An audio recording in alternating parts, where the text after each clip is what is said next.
Chapter 1, Number the Stars. Why are you running? I'll race you to the corner, Ellen. Anne Marie adjusted the thick leather pack on her back so that her school books balanced evenly. Ready? She looked at her best friend. Ellen made a face. No, she said, laughing. You know I can't beat you. My legs aren't as long. Can't we just walk like civilized people? She was a stocky 10-year-old, unlike lanky Anne Marie. We have to practice for the athletic meet on Friday. I know I'm going to win the girls' race this week. I was second last week, but I've been practicing. Come on, Ellen, Anne Marie pleaded, eyeing the distance to the next corner of the Copenhagen street. Please? Ellen hesitated, then nodded and shifted her own rucksack of books against her shoulder. Oh, all right. Ready, she said. Go! Anne Marie shouted, and the two girls were off racing along the residential sidewalk. Anne Marie's silvery blonde hair flew behind her, and Ellen's dark pigtails bounced against her shoulders. Wait for me, wailed little Kirsty, left behind. But the two older girls weren't listening. Anne Marie outdistanced her friend quickly, even though one of her shoes came untied as she sped along the street called Osterbogade, past the small shops and cafes of her neighborhood here in northeast Copenhagen. Laughing, she skirted an elderly lady in black who carried a shopping bag made of string. A young woman pushing a baby in a carriage moved aside to make way. The corner was just ahead. Anne Marie looked up, panting, just as she reached the corner. Her laughter stopped. Her heart seemed to skip a beat. Halt! The soldier ordered in a stern voice. The German word was as familiar as it was frightening. Anne Marie had heard it often enough before, but it had never been directed at her until now. Behind her, Ellen also slowed and stopped. Far back, little Kirsty was plodding along, her face in a pout because the girls hadn't waited for her. Anne Marie stared up. There were two of them. That meant 2 helmets, 2 sets of cold eyes, glaring at her, and 4 tall, shiny boots planted firmly on the sidewalk, blocking her path to home. And it meant 2 rifles, gripped in the hands of the soldiers. She stared at the rifles first, then finally she looked into the face of the soldier who had ordered her to halt. Why are you running? The harsh voice asked. His Danish was very poor. 3 years, Anne Marie thought with contempt. 3 years they've been in our country and they still can't speak our language. I was racing with my friend, she answered politely. We have races at school every Friday and I wanted to do well, so I... Her voice trailed away, the sentence unfinished. Don't talk so much, she told herself. Just answer them, that's all. She glanced back. Ellen was motionless on the sidewalk a few yards behind her. Farther back, Kirsty was still sulking and walking slowly toward the corner. Nearby, a woman had come to the doorway of a shop and was standing silently, watching. One of the soldiers, the taller one, moved toward her. Anne Marie recognized him as one of the girls, as one she and Ellen always called in whispers, the giraffe, because of his height and the long neck that extended from his stiff collar. He and his partner were always on this corner. He prodded the corner of her backpack with the stock of his rifle. Anne Marie trembled. What is in here? He asked loudly. From the corner of her eye, she saw the shopkeeper move quietly back into the shadow of the doorway, out of sight. School books, she answered truthfully. Are you a good student? The soldier asked. He seemed to be sneering. Yes. What is your name? Anne Marie Johansson. Your friend, is she a good student too? He was looking beyond her at Ellen, who hadn't moved.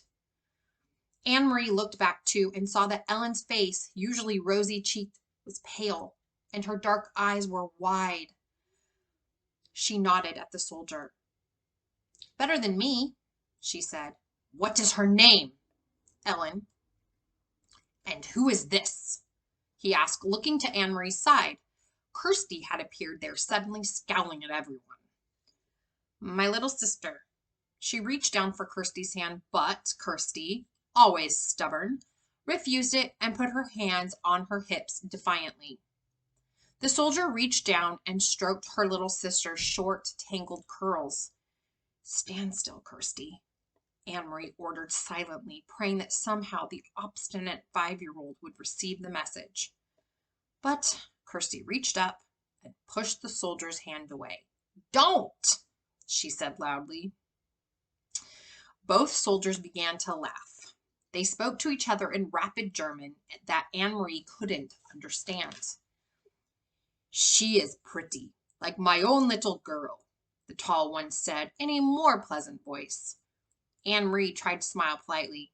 "Go home, all of you. Go study your school books and don't run. You look like hoodlums when you run." The two soldiers turned away.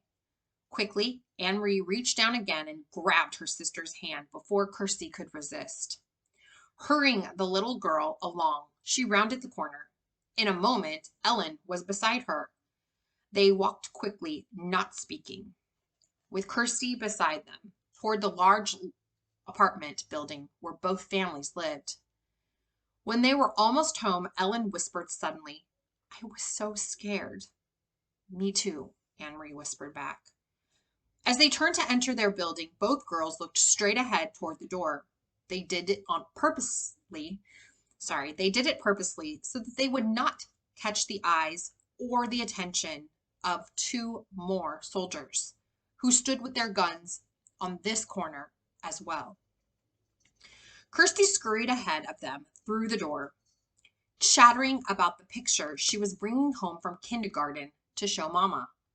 For Kirsty, the soldiers were simply part of the landscape, something that had always been there on every corner, as unimportant as lampposts throughout her remembered life. "Are you going to tell your mother?" Ellen asked Anne-Marie as they trudged together up the stairs. "I'm not. My mother would be upset." "No, I won't either. Mama would probably scold me for running on the street." She said goodbye to Ellen on the 2nd floor where Ellen lived, and continued on to the 3rd, practicing in her mind a cheerful greeting for her mother, a smile, a description of today's spelling test, in which she had done well.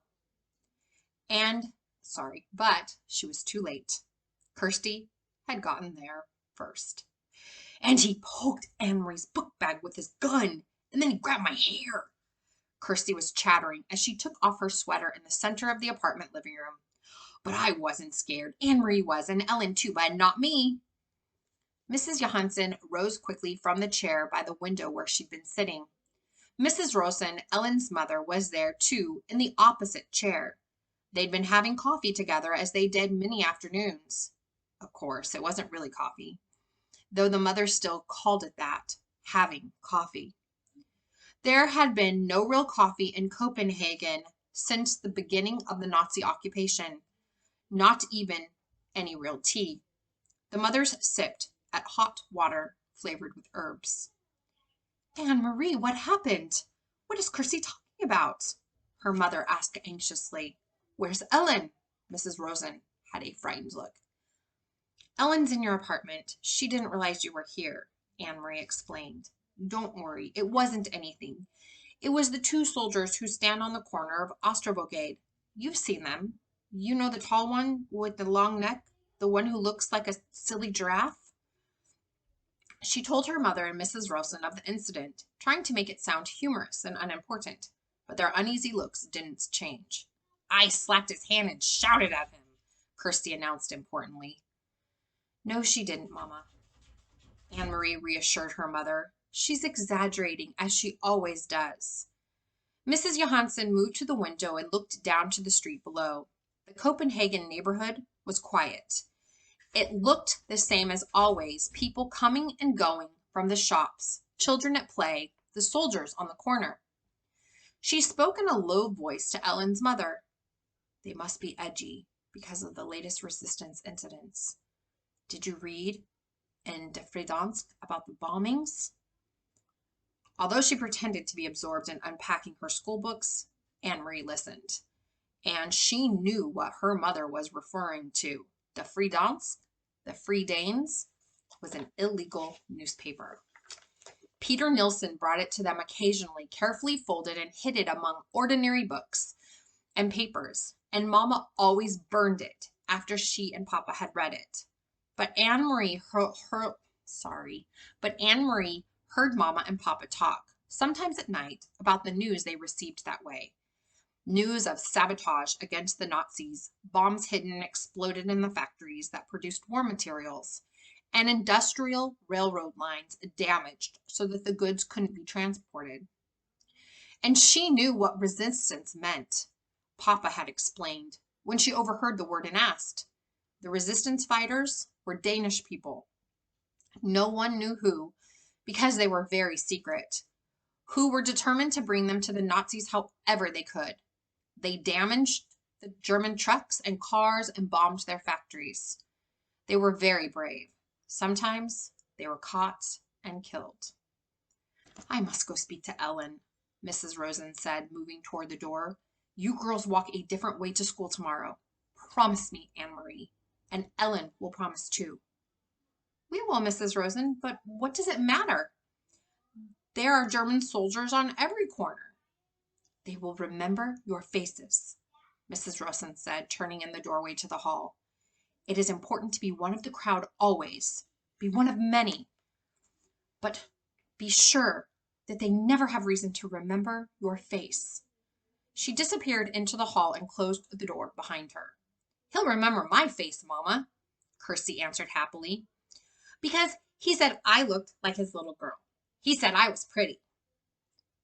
If he has such a pretty little girl, why doesn't he go back to her like a good father? Mrs. Johansson murmured, stroking Kirsty's cheek. Why doesn't he go back to his own country? Mama, is there anything to eat? Anne-Marie asked, hoping to take her mother's mind away from the soldiers. Take some bread and give a piece to your sister. With butter? Kirsty asked hopefully. No butter, her mom replied. You know that. Kirsty sighed as Anne-Marie went to the bread box in the kitchen. I wish I could have a cupcake, she said, a big yellow cupcake with pink frosting. Her mother laughed. For a little girl, you have a long memory, she told Kirsty. There hasn't been any butter or sugar for cupcakes for a long time. A year at least. When will there be cupcakes again? When the war ends, Mrs. Johansson said. She glanced through the window down to the street corner where the soldiers stood, their faces impassive beneath the metal helmets. And when the soldiers leave. Chapter 1, Number the Stars.